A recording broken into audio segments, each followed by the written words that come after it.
여러분의 신앙 고백이 되기를 원합니다. 우리 교회에 속한 자인데 여러분이 잘 아시는 어떤 분이 어느 날 전화가 왔어요. 그래서 자기 동생이 갑자기 암이 발견돼서 병원에서 이제 수술을 받는데 기도해 달라고. 이분이 이제 광주에 사는데 한번 광주에서 올라왔는데 저한테 연락이 왔어요. 항암 치료를 받는데 제가 가서 기도를 좀 해줬으면 좋겠다고. 그래서 같이 병원을 방문했습니다. 동생이 남동생인데 그 집안에서 이렇게 참 이렇게 촉망을 받고 기대를 받고 있는 그 동생인데 나이가 38살이에요. 근데 암이 췌장암이라고 그러는데 위를 거의 다 잘라냈어요. 그리고 임파선까지 암이 전이가 됐고, 그래서 제가 가서 복음을 전하면서 얘기를 좀 나눴습니다. 가서 물어보니까 아직 결혼 안 했는데, 물어보니까 대학 때 잠깐 교회를 다녔다고 그래요. 그래서 저희 이제 체험도 얘기하고 하면서 좀 얘기를 나눴습니다. 그리고 제가 약속하기를 다음번에 또 항암 치료 받을 때 오겠다고 약속을 했어요. 아마 이제 다음 주 정도에 한번 가야 되는데, 가서 어떻게 복음을 전할까? 어떻게? 며칠 전에 연락이 왔는데 간에까지 이제 암이 전이가 됐다고 그러는데, 첫 번째 갔을 때는 아주 쉽게 생각하는 거예요. 첫 번째 갔을 때는 당연히 나을 것처럼 생각을 해서, 야, 이게 내가 어떻게 이렇게 접근해야 될지가 좀 어렵더라고요. 근데 이번에 가면 어떻게 전할까 그렇게 생각을 하고 있던 중에, 지난주에 누가복음을 우리 큐티를 했습니다. 그렇죠? 누가복음을 큐티하면서 예수님께서 이제 가르치신 것을 계속해서 보면서, 가서 이렇게 전하면 되겠구나 하고 제 나름대로 이렇게 정리가 됐고, 그래서 지난주에 큐티한 것이 큰 은혜가 됐습니다. 다시 한번 느끼는 것은, 우리가 전하는 것은 복음일 수밖에 없어요. 궁극적으로 죽음을 앞에 두고 멸망을 앞에 두고 있는 우리 사람에게 우리가 전할 것은 예수 그리스도의 생명밖에 전할 것이 없다는 그런 생각을 했습니다. 지난주에 우리가 큐티하면서 정리된 내용들을 같이 한번 나눠봤으면 좋겠습니다. 예수님께서 이 땅에 오셔서 하신 사역을 세 가지로 그렇게 정리를 합니다. 하나님 나라에 대해서 가르치시고 복음을 전파하시고 치유하시는 사역에 대해서, 예수님께서 하나님 나라의 회복에 대해서 말씀하셨어요. 그래서 그 하나님 나라의 회복은 창조의 질서의 회복이기도 합니다. 이 세상 창조 때에 하나님께서 인류의 조상인 아담과 하와를 창조하시고 에덴 동산에 두셨습니다. 근데 성경에 보면은 이 에덴 동산에는 많은 이렇게 나무들이 있었던 것 같아요. 예를 들어서 거기 이제 생명나무가 있는데 그 나무들은 그 열매가 확실한 기능들을 하는 것 같아. 그러니까 우리가 이제 약을 먹으면은 이게 좀 요즘은 믿을 수 없는 것도 많은데, 그래서 그 에덴 동산에 이제 생명나무가 있었습니다. 근데 이 생명나무는 아담과 하와가 먹어보지 못했습니다. 근데 보면은 하나님께서 그걸 막지를 않으셨는데 먹지 못하셨어요. 에덴 동산을 이제 추방시키고 나서 폐쇄시켰다고 그렇게 말씀합니다. 근데 이 생명나무가 요한계시록에 나와요. 하나님 나라가 온전히 회복되었을 때 거기에 생명나무가 나타나고, 그 생명나무는 우리를 영성케 하는 능력이 있는 것 같습니다. 그런 여러 가지 기능의 나무들의 열매가 있는데, 하나님께서는 선악과 나무의 열매는 따먹지 말라고 그랬어요. 하나님께서 그것을 금하셨어요. 근데 그 선악과 나무의 기능을 사탄이 이렇게 유혹을 합니다. 하와에게 이 열매를 먹으면은 너의 눈이 밝아져서 너희가 선악을 하는 일에 하나님처럼 될 것이다. 아담과 하와가 그 사탄의 유혹에 빠져서 선악과를 따먹었어요.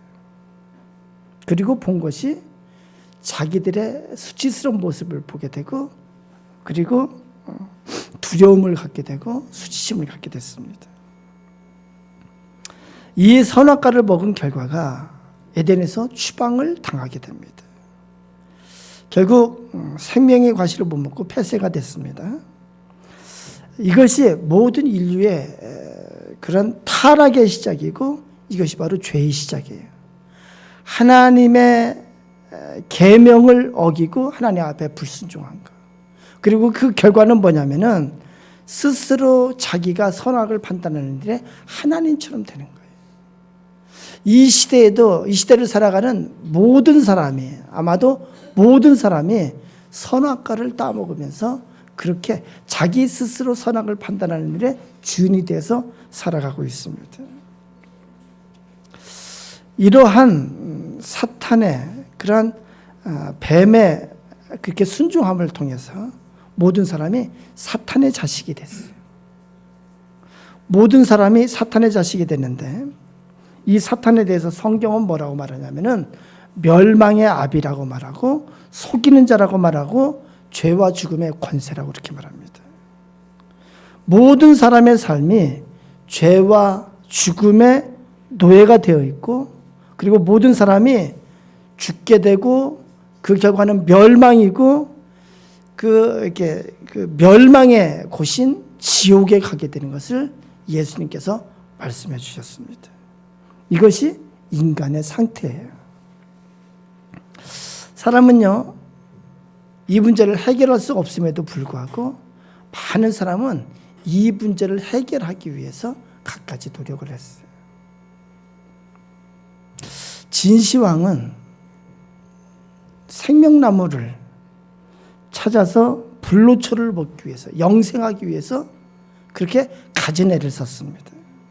근데 참 아이러니컬하게도 그렇게 강력한 진나라의 그 제국을, 중국을 통일시킨 진시황의 그 진나라는 단지 15년 동안을 그렇게 존속하고 멸망하게 돼요. BC 221년에 중국을 통일하고 이 진나라가 BC 200년에 멸망하게 됩니다. 불과 15년 동안만 나라가 유지되게 됩니다. 미국의 어떤 사람은 자기의 암을 치료하기 위해서 이게 우주 가운데서 이렇게 인공위성을 타고 그렇게 거하면서 치료하고자 했으나 결국 치료하지 못하고 죽고 말았습니다. 많은 사람은 그래서 때로는 돈을 통해서, 때로는 운동을 통해서 그렇게 자기의 죽음의 문제를 해결하려고 그랬고, 그리고 어떤 사람은 인간의 의를 통해서, 선한 행실과 공로를 통해서 의를 이루기 위해서 그렇게 애쓰는 사람도 있습니다. 많은 사람이 인격의 수양을 통해서 그렇게 의를 이루고자 한 그런 일도 많이 있습니다. 그러나 인간에게는 이 죄와 죽음의 문제를 해결할 수 있는 길이 없었어요. 창조주 하나님께서 창조하신 이 인류를 외면하지 않으셨습니다. 하나님은 이 문제를 해결해 주기 위해서 외아들을 예수님을 이 땅에 보내셨어요. 예수님께서 이 땅에 오신 목적은 순수하게 인간의 죄와 죽음의 문제를 해결해 주시기 위해서 오셨어요. 죄와 죽음, 이 멸망인데 이것을 해결할 수 있는 것은 생명밖에 없어요. 영생이에요. 그리고 죄사함의 그 은혜를 통해서밖에 해결할 수가 없습니다. 요한복음 3장 16절에서 예수님께서 이렇게 말씀합니다. 하나님이 세상을 이처럼 사랑하사 독생자를 주셨으니 이는 그를 믿는 자마다 멸망치 않고 영생을 얻게 하려 하심이라. 예수님께서 이 땅에 오신 목적은 하나님의 그 목적을 위해서 오신 것임을 분명히 말씀해 주십니다. 그래서 예수님께서 이 땅에 생명을 주시기 위해서 오셨어요. 새로운 생명, 영원한 생명. 이 생명만이, 하나님의 생명만이 죽음을 이기는 능력이기 때문에 그렇습니다. 이 하나님의 나라의 이 생명을 받은 자는 멸망이고 지옥의 자녀에서 벗어나서 이 멸망의 그 지옥의 자녀에서 벗어나서 하나님의 자녀가 되고 천국으로 인도되는 그런 생명의 역사를 하나님께서 하시는 거예요. 우리가 지난주에 누가복음 16장, 17장, 18장을 이제 큐티했는데 예수님께서 누가복음 16장에서 하나님의 나라에 대해서 가르치셨습니다. 16장에서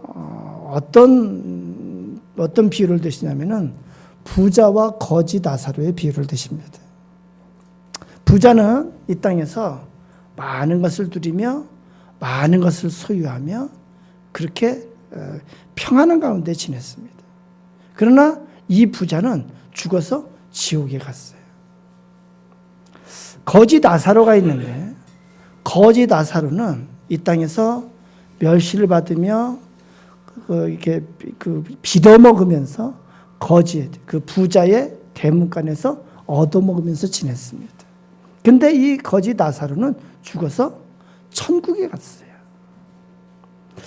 그 내용을 잘 보면은 부자의 이름은 성경에 기록되지 않았습니다.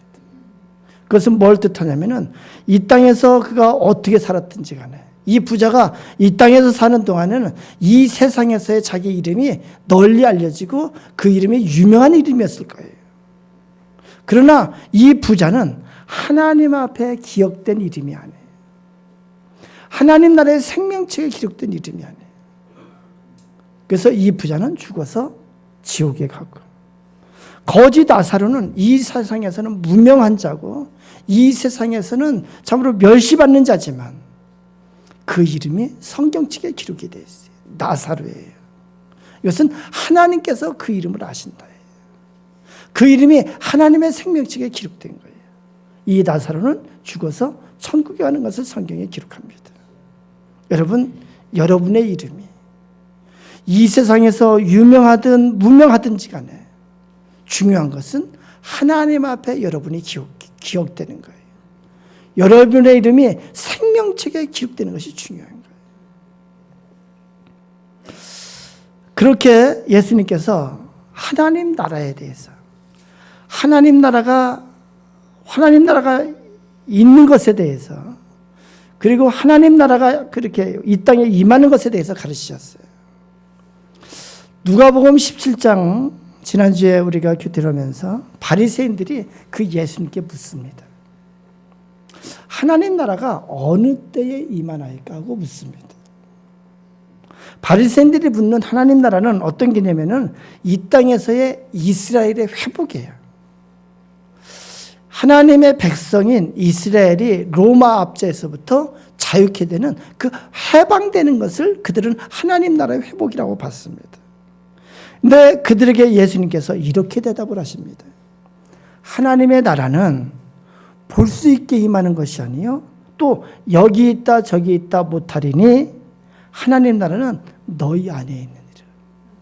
하나님 나라는 너희 안에 있느니라. 여러분 잘 깨달아지시길 바랍니다.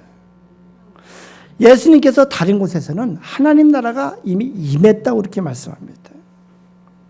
하나님 나라는 너희 안에 있느니라. 이것은 뭐냐면은 각자 개인적으로 이루어질 구원의 역사에 대해서 말씀하는 거예요.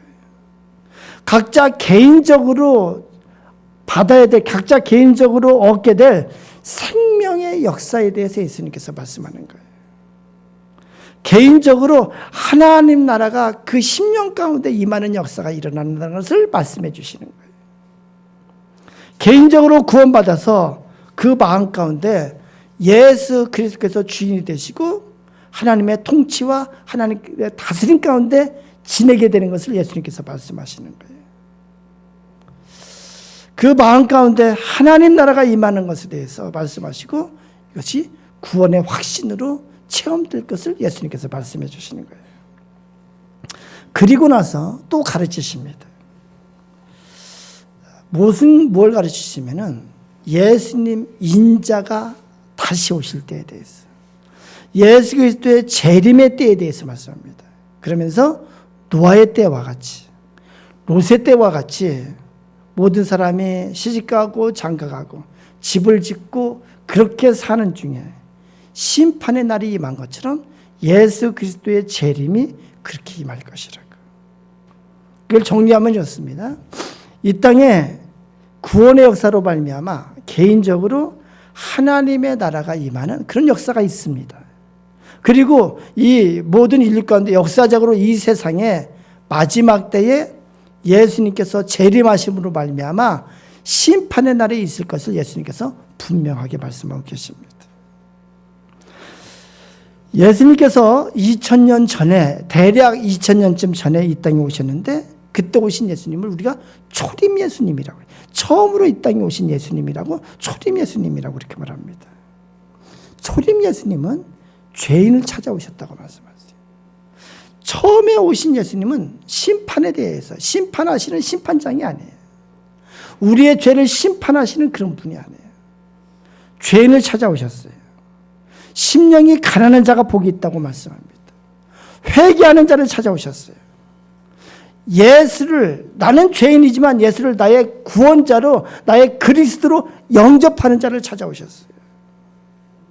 그래서 예수님께서 죄인을 찾아오셔서 죄인을 의롭게 하시는, 죄인을 의인이 되게 하시는 그런 역사를 예수님께서 하시려고 하시는 거예요. 그에 비해서 예수님께서 이 세상 마지막 심판주로 오실 텐데, 그렇게 재림하신 예수님께서는 의인을 찾아오시는 거예요.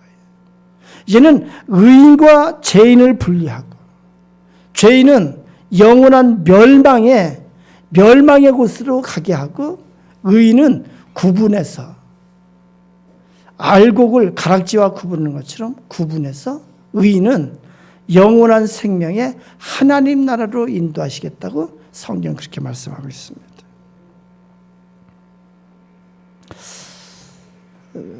어떻게 의인이 될 수 있나? 여러분, 어떻게 의인이 될 수 있을까? 대표적으로 바리새인들은 율법을 지킴으로 스스로의 그러한 노력을 통해서, 의로운 행실을 통해서 의롭게 된다고 그렇게 생각을 했어요. 의인이 되는 길을 성경에서는 오직 예수 그리스도를 통해서만 의인이 될 수 있다고 말합니다. 우리 사람의 노력과 사람의 방법으로는 의인이 될 수 있는 길이 없어요. 다시 말하면 우리의 힘으로는 구원을 받을 수 있는 길이 없어요. 의인이 될 수 있는 길은 오직 예수 그리스도를 통해서 되는 것을 성경은 가르치고 있습니다. 누가복음 18장을 보면은 예수님께서 이런 비유를 말씀하십니다. 어떻게 의롭게 될 수 있나를 예수님께서 말씀해 주시는데, 잘 여러분이 듣고 깨닫기를 바랍니다. 어떤 비유를 말씀하냐면은 자기를 의롭다고 믿고 다른 사람을 멸시하는 자에 대해서, 스스로 의롭다고 생각하는 자에 대해서 예수님께서 이렇게 말씀합니다. 두 사람이 기도하러 성전에 올라갔습니다.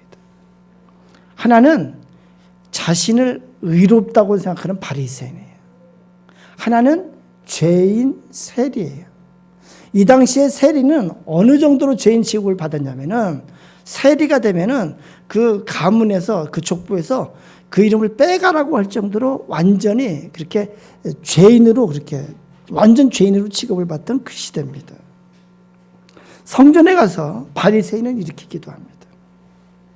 하나님이여, 나는 다른 사람들, 곧 토색하고 불의, 간음을 하는 자들과 같지 아니하고 이 세리와도 같지 아니함을 감사하나이다.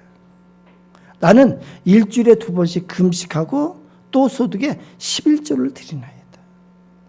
하나님 앞에 하나님 뜻에 따라서 사는 이것이 자기 행위를 통해서 의롭게 되는 것을 주장을 했어요. 그 반면에 세리는 이렇게 기도를 했습니다. 가슴을 치면서 하늘을 우러러보지도 못하고 애통한 심령을 가지고, 하나님이여, 나를 불쌍히 여기소서. 나는 죄인이로소이다. 예수님께서 이렇게 말씀합니다. 내가 너희에게 이르노니 이에 저 바리새인이 아니고 이 사람이, 이 세리가 의롭다 하심을 받고 그의 집으로 내려갔느니라. 의롭다 하심을 받는 거, 구원받는 거예요. 이 세리가 하나님 앞에 의롭다 하고 그렇게 인정을 받은 거예요. 구원의 과정에 반드시 나타나는 과정이 있는데 그것은 회개하는 과정이에요. 이 회개를 통해서 우리의 죄 문제가 해결되고 우리의 죄의 씻음에 그러한 은혜가 체험되고 이 회개를 통해서 우리는 하나님으로부터 의롭다고 인정을 받는 거예요. 그런데 이 회개는 나의 의지로 되지 않습니다. 여러분, 내가 아무리 회개하게 해야 되겠다고 해도 되질 않아요. 여러분 시도해봤잖아요, 그죠? 안 돼요. 회개하려면 어떻게 해야 되냐면은 성령께서 해주셔야 돼요. 하나님의 영, 예수 그리스도의 영, 성령이 임하실 때 우리에게 회개의 역사가 일어나요. 성령께서 오시면은 근본적인 나의 죄인됨을 깨닫게 해주세요. 성령께서 오시면은 나의 더러운 마음을 보게 해주세요. 성령께서 오시면은 내가 믿음이 없는 것을 깨닫게 해주세요. 성령께서 오시면은 성령께서 하실 때 내가 참으로 하나님 앞에 얼마나 교만한 자로 살았는지를 깨닫게 해주세요. 그래서 성령께서 우리에게 오셔서 역사하시는 것은 하나님 나는 죄인입니다. 그렇게 애통하는 마음을 주세요. 왜 회개케 하냐면은 이 회개의 역사만이 우리의 죄 문제를 해결하기 때문에 그렇습니다. 이 회개를 통해서 죄 사함의 은총을 체험하고 죄 문제가 해결된 것을 깨닫게 해주시는 것이 성령께서 해주시는 것이기 때문에 그렇습니다. 성령께서는 그렇게 믿음을 갖게 하세요. 그 믿음을 통해서 죄사함의 은총을 깨닫게 해주시는데 예수 그리스도의 십자가에 대한 믿음이에요. 나를 위한 예수 그리스도의 십자가를 통해서 내 죄를 대신해서 예수님께서 십자가에 죽으셨다고 하는 그 믿음을 통해서 죄사함의 은총을 체험하게 하는 거예요. 예수 그리스도의 십자가의 죽음이 나를 대신한 대속의 십자가라는 것을 깨닫게 해주시고 그걸 믿게 해주시는 거예요.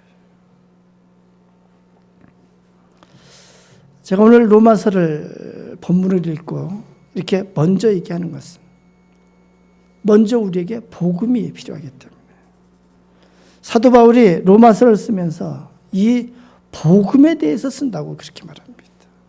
내가 복음을 부끄러워하지 아니하노니 이 복음은 모든 믿는 자에게 구원을 주시는 하나님의 능력이 됩니다. 그렇게 말합니다.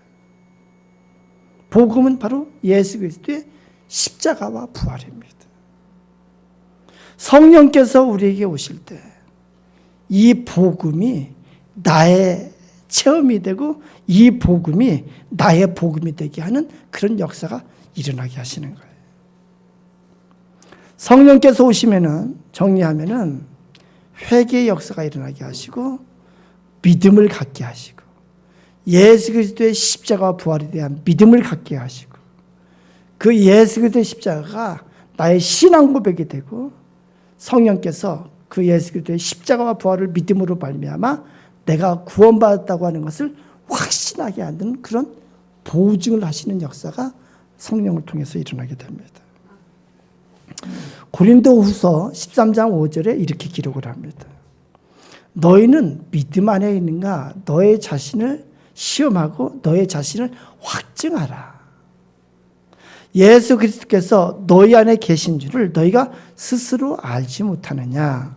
그렇지 않으면 너희는 버림받은 자니라 그렇게 기록합니다.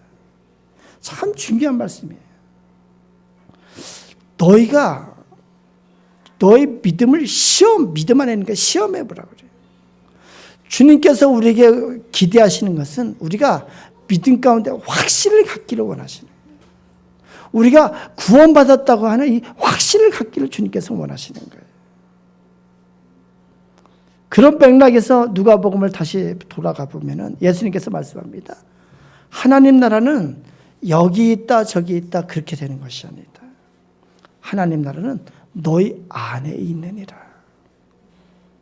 예수 그리스도를 영접하고 예수 그리스도의 십자가와 부활을 믿는 믿음으로 하나님의 자녀가 되고 구원받은 그 구원의 역사를 통해서 내가 내 안에 하나님 나라가 임하게 되는 거예요.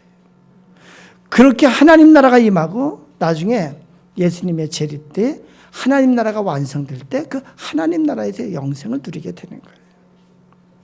저는 고린도 후서의 말씀대로 여러분이 스스로 시험해 보시기를 바랍니다. 내가 과연 이 믿음 가운데 있는가?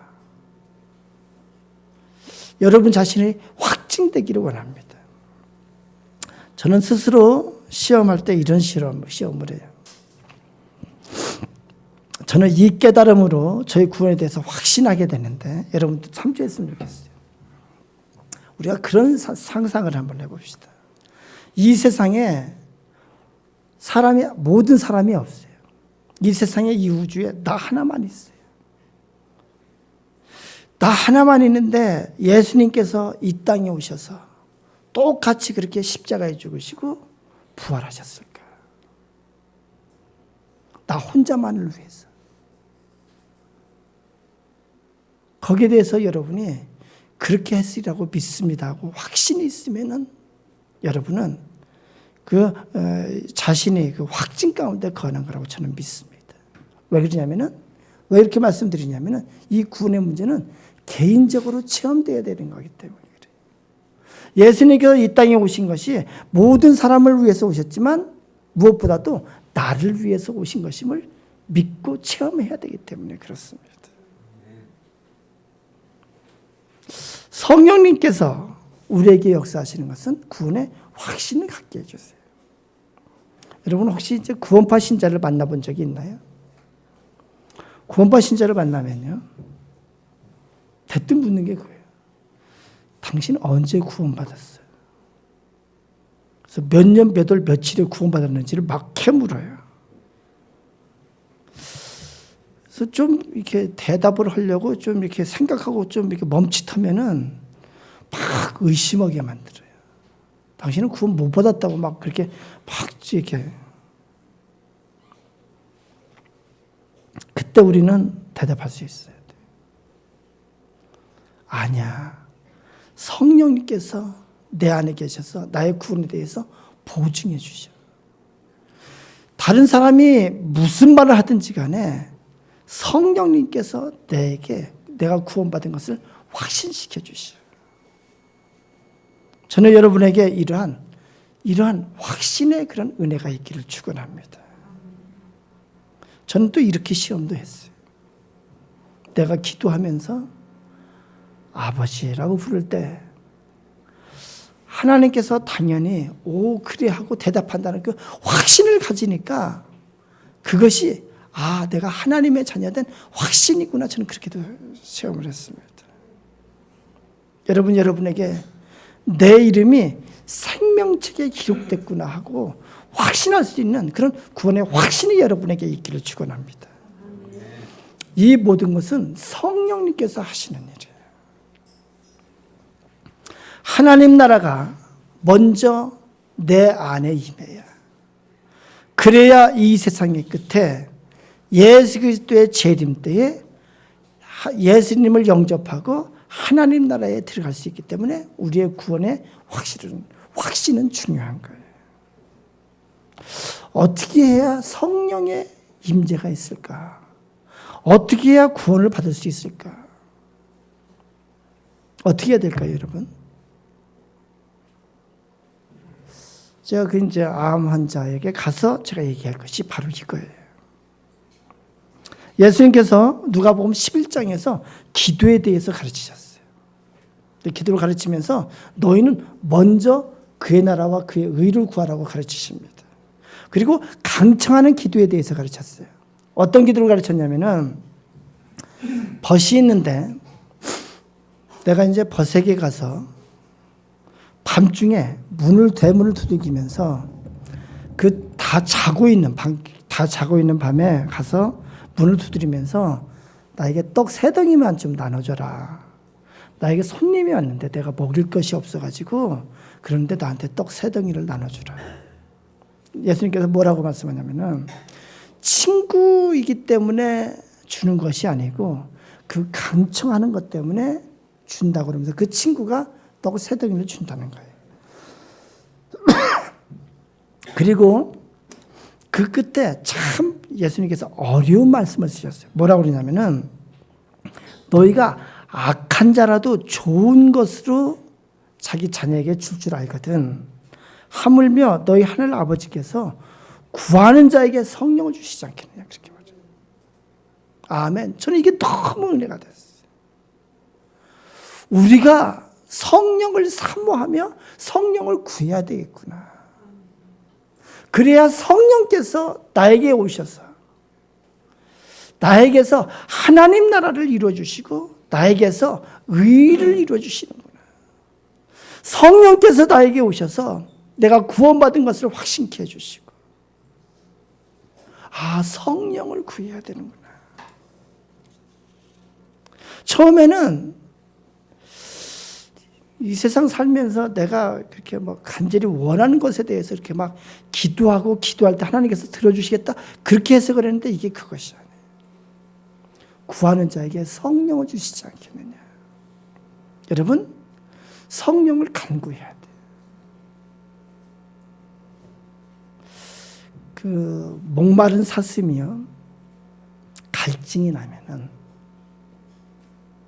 시냇물을 찾아가요. 근데 그 시냇물은 포수들이 기다리고 있는 그 시냇물이에요. 그러나 이 갈증 때문에 목숨을 걸고 그렇게 시냇물을 찾아가는 거예요.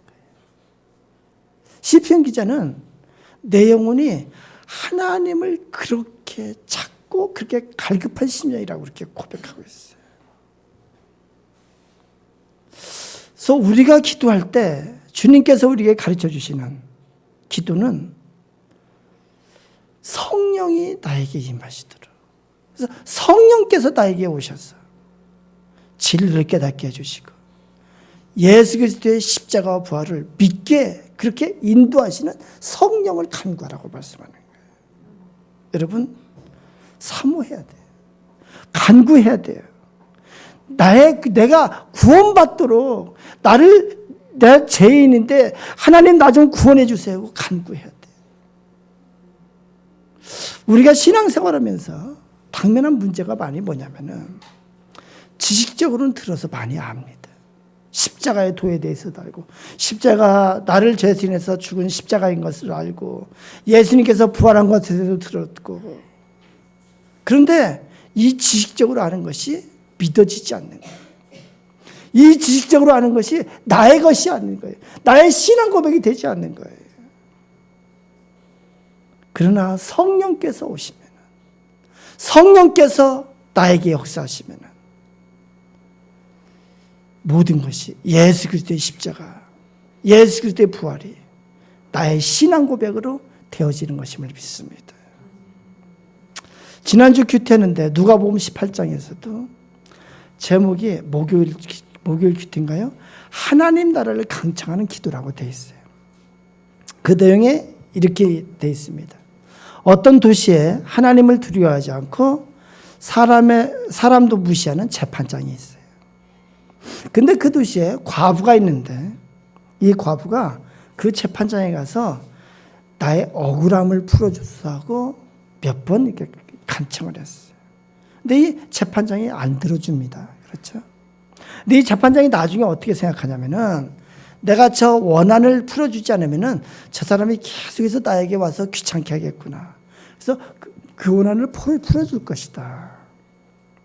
그러면서 예수님께서 뭐라고 말씀하냐면은 하나님께서 그 밤낮 부르짖는 택하신 자들의 원한을 들어주지 아니하시겠느냐. 내가 너에게 이르노니 속히 그 원한을 풀어주실 것이다. 그래서 참 어려운 말씀을 합니다. 그러나 인자가 올 때에 세상에서 믿음을 보겠느냐 그렇게 말씀합니다. 세상에서 믿음을 보겠느냐. 이것은 뭐냐면은 구하는 자에게 성령을 주시지 않겠느냐. 이거 똑같은 말씀이에요. 죄와 사망의 권세에 사로잡혀서 거기에 속해서 발버둥 치는 자에게 하나님 앞에 나와서 간구하는 심령에게 하나님께서 믿음을 주신다는 얘기예요. 믿음, 구원의 믿음.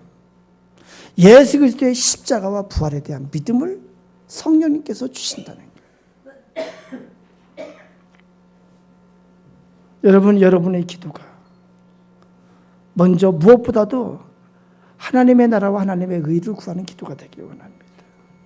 그 기도는 성령을 사모하며 간구하는 기도이고 그 기도는 믿음을 간구하는 기도이기도 합니다. 왜 기도를 통해서 하나님께서 선물을 주시냐면은 에베소 2장에 보면은 믿음을 하나님의 선물이라고 그렇게 말씀합니다. 하나님의 은혜로 말미암아 믿음으로 구원을 받았나니 이것은 너에게서 난 것이 아니고 하나님의 선물이라고 그렇게 말씀합니다. 그래서 믿음을 사모하며 간구할 때 하나님께서 믿음을 주시겠다는 거예요. 저는 설교 준비하면서 나의 경험을 생각을 했습니다. 저는 누구보다도 많이 지식적으로 많이 들어서 많이 안다고 생각을 했어요. 왜요? 저는 목사들로서 태어나면서부터 설교를 듣고 자랐기 때문에 그렇습니다. 그러나 20대 초반에 저는 제 안에 믿음이 없는 것을 알았어요. 그리고 저는 10년 이상을 믿음을 달라고 저는 간구했어요. 예수 그리스도의 십자가의 죽으심과 부활이 믿어지지 않는 거예요. 하나님 나라가 확신이 안 되는 거예요. 저는 10년 이상을, 여러분은 더 짧게 되리라고 저는 믿습니다. 10년 이상을 간구할 때 하나님께서 믿음을 선물로 주시더라고요.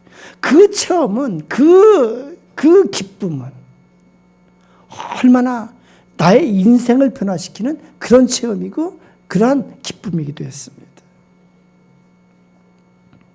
여러분, 지식으로 구원받는 것이 아니에요. 우리의 지식은요, 능력이 없습니다. 지식은 구원의 능력이 되지 못합니다. 지식은 사탄을 대적하는 능력이 되지 못해요. 이 지식은 죄와 멸망에서 우리를 구원하는 능력이 되지 못해요. 성경에서는 믿음이라고 그래요. 믿음.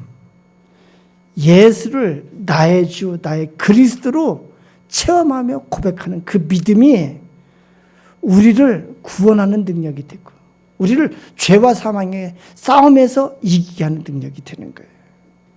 저는 이 시간 여러분의 마음이 뜨거워지기를 원합니다. 여러분의 마음 가운데 성령님께서 오셔서 여러분의 마음을 뜨겁게 회복시켜 주시기를 원해요. 아직 이 구원의 체험이 이렇게 되지 않은 자에게는 성령께서 오셔서 믿음을 주셔서 예수 그리스도의 십자가를 통한 죄사함의 은총을 체험하는 그런 역사가 여러분에게 있기를 원합니다. 은혜의 감격이 식고 은혜의 감격이 메말라진 여러분에게는 성령께서 오셔서 은혜의 감격을 회복시키는 역사가 있기를 바라요.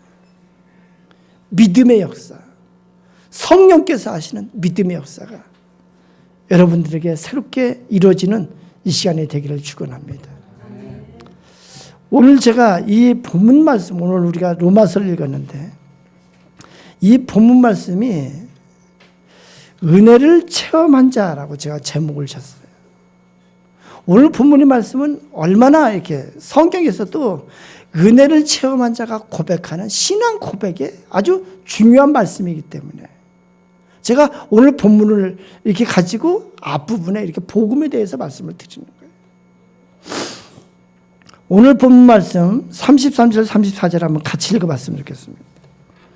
33절 34절입니다. 시작. 누가 등이 하나님께서 택하신 자들을 고발하리요. 의롭다 하신 이는 하나님이시니 누가 정죄하리요. 죽으실 뿐 아니라 다시 살아나신 이는 그리스도 예수시니 그는 하나님 우편에 계신 자요 우리를 위하여 간구하시는 자시니라. 성령이 임한 사람의 특징이 뭐냐면은 구원에 대한 확신이 있는 거예요. 이 하나님께서 예수 그리스도의 핏값으로 예수님께서 십자가에 주심으로 나를 구원해 주셨다는 그런 확신을 갖게 되는 거예요.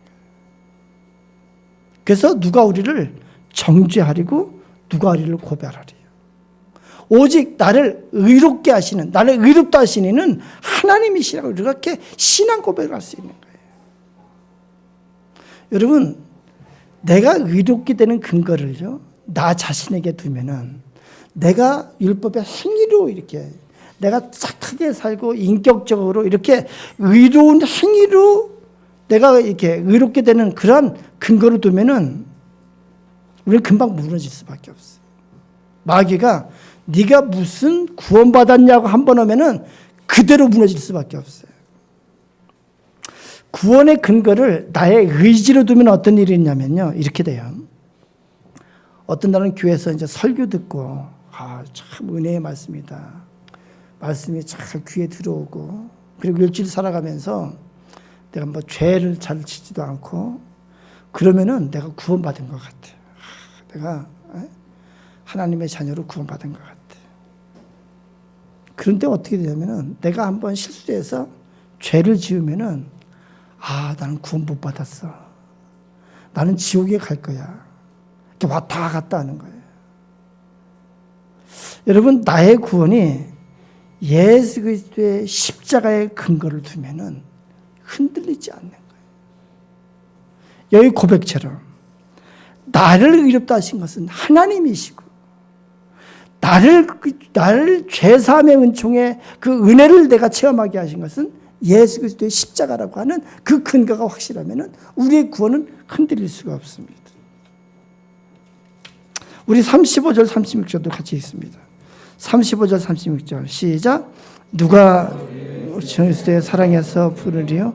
환난이나 곤고나 박해나 기근이나 적신이나 위험이나 칼이랴 기록된 바 우리가 종일 주를 위하여 죽임을 당하게 되며 도살당할 양같이 여김을 받았나이다 한과 같으니라. 아멘. 구원받은 자는 예수를 그리스도로 영접한 자는 예수를 주로 고백하는 자는 이 세상에서 무슨 일이 있어도 이 구원의 믿음을 바꿀 수가 없습니다. 이 세상에서 무슨 어려움과 무슨 고난이 있을지라도 이 구원의 은혜가 상실되는 법이 없습니다. 여러분에게 이런 은혜가 있기를 축원합니다. 여러분이 참으로 성령의 사람이 되셨어요. 이런 역사가 있기를 바랍니다. 우리 37절도 같이 읽습니다. 37절 시작. 그러나 이 모든 일에 우리를 사랑하시는 말미암아 우리가 넉넉히 이기느니라. 아멘. 38절, 39절도 읽으실 텐데 38절, 39절은 오늘 설교 제목처럼 은혜를 체험한 자가 십자가의 은혜를 체험한 자가 고백하는 감사와 감격의 찬양이에요. 구원의 감격을 이렇게 외치는 거예요. 우리 그런 감격을 가지고 한번 38절 39절 읽도록 합니다. 시작. 내가 확신하노니 사망이나 생명이나 천사들이나 권세자들이나 현재일이나 장래일이나 능력이나 높음이나 깊음이나 다른 어떤 피조물이라도 우리를 우리 주 그리스도 예수 안에 있는 하나님의 사랑에서 끊을 수 없느니라. 아멘. 오늘 보면 로마서 8장 31절에서 39절은 9절밖에 되지 않습니다. 그러나 이 9절은요. 구원의 확실성과 감격을 선언하는 아주 중요한 구절이에요.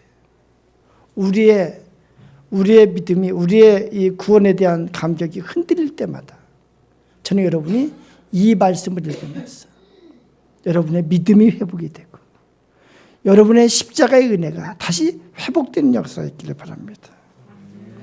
이렇게 구원받은 자는 이제 하나님의 통치 가운데 사는 거예요. 하나님의 다스림 가운데 사는 거예요. 이것이 하나님 나라입니다. 그 하나님의 다스림 가운데 사는 자에게는 항상 은혜가 있고 감격이 있습니다. 제가 어느 날 저는 이제 거실에서 책을 읽고 있고 제 아내는 방에서 이제 컴퓨터를 가지고 책을 쓰고 있었어요. 한참 있는데 갑자기 방에서 막 격한 울음소리가 나는 거예요. 막 흐느끼면서 막 울음소리가 나요. 내가 놀라가지고 뛰쳐들어갔어요. 무슨 일이 있나. 제 아내가 그렇게 얘기하는 거예요. 책을 쓰다가 하나님의 은혜가 너무 감사해서 혼자서 하나님의 은혜를 생각하면서 울었다는 거예요. 제가 그 얘기를 들으면서 이 세상 살아가는데 하나님의 은혜를 갖고 사는 자가 제일 행복하겠구나. 하나님의 은혜 가운데 사는 자가 제일 능력이 있는 삶을 살겠구나. 하나님의 은혜 가운데 사는 자는 모든 것이 합력해서 선을 이루게 하신다고 성경에서 약속합니다. 여러분, 고난주간이에요. 다음 주가 부활주일이고 일주일 동안 우리는 고난주간을 보냅니다. 여러분, 여러분에게 믿음의 역사가 일어나길 바랍니다. 이 고난주간에 여러분 사모함으로 하나님의 은혜를 사모하며 기도의 자리에 여러분이 나왔으면 좋겠어요. 예수 그리스도의 십자가에 그 은혜가 깊이 체험되는 그런 고난주간이 됐으면 좋겠어요. 나를 위해서 십자가의 그 고난을 당하신 예수 그리스도의 십자가와 부활의 역사. 저는 이 설교를 이렇게 준비하는데 묵상하는데 자꾸 그런 찬양이 제 안에서 솟아나왔어요. 정결한 마음 주시옵소서. 오 주님, 정직한 영을 새롭게 하소서. 나를 주님 곁에서 멀리하지 마시고 그 구원의 기쁨을 회복시키시고 변치 않는 마음 내 마음에 주소서. 여러분 가운데 성령께서 같이 하셔서 이 은혜의 역사가 예수 그리스도의 십자가의 은혜가 여러분 심령 가운데 충만케 되는 그런 역사가 있기를 축원합니다. 기도합니다. 다 같이 합심 기도할 때 2015년 부활절을 맞이하며 이 고난주간을 통해서 예수 그리스도의 그 십자가의 은혜를 깊이 체험하게 해주시옵소서. 나를 구원하신, 나를 죄에서 정결케 하신 예수 그리스도의 십자가의 은혜가 깊이 체험되게 해주시옵소서. 성령여 임하셔서 나에게 믿음을 더하여 주시고 나에게 구원의 은혜를 더 체험하게 해주시옵소서. 우리 다 같이 합심해서 기도합니다. 아버지 감사합니다. 감사합니다. 아버지 궁극적으로 우리에게 필요한 것은 복음인 것을 믿습니다. 예수 그리스도의 십자가의 생명인 것을 믿습니다. 예수 그리스도의 십자가의 은혜인 것을 믿습니다. 예수님께서 십자가의 제심으로 받으며 우리가 새롭게 된 것을 믿습니다. 예수님께서 채찍에 맞음으로 우리가 새롭게 된 것을 믿습니다. 아버지 우리에게서 날마다 예수 그리스도의 십자가 체험되게 해주시옵소서. 예수 그리스도의 십자가 되게 해주시옵소서.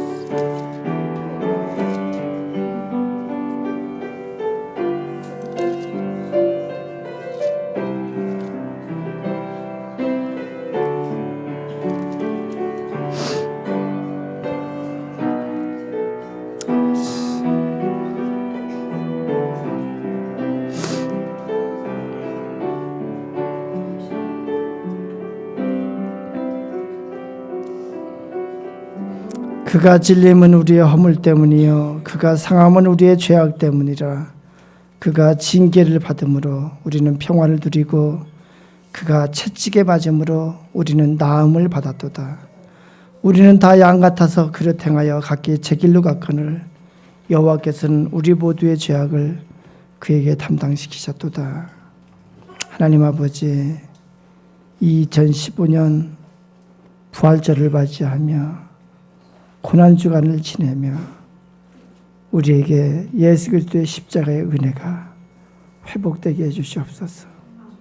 예수 그리스도의 십자가의 은혜 가운데 깊이 들어가고 예수의 십자가의 은혜를 체험하는 그런 고난주간이 되게 해주시옵소서.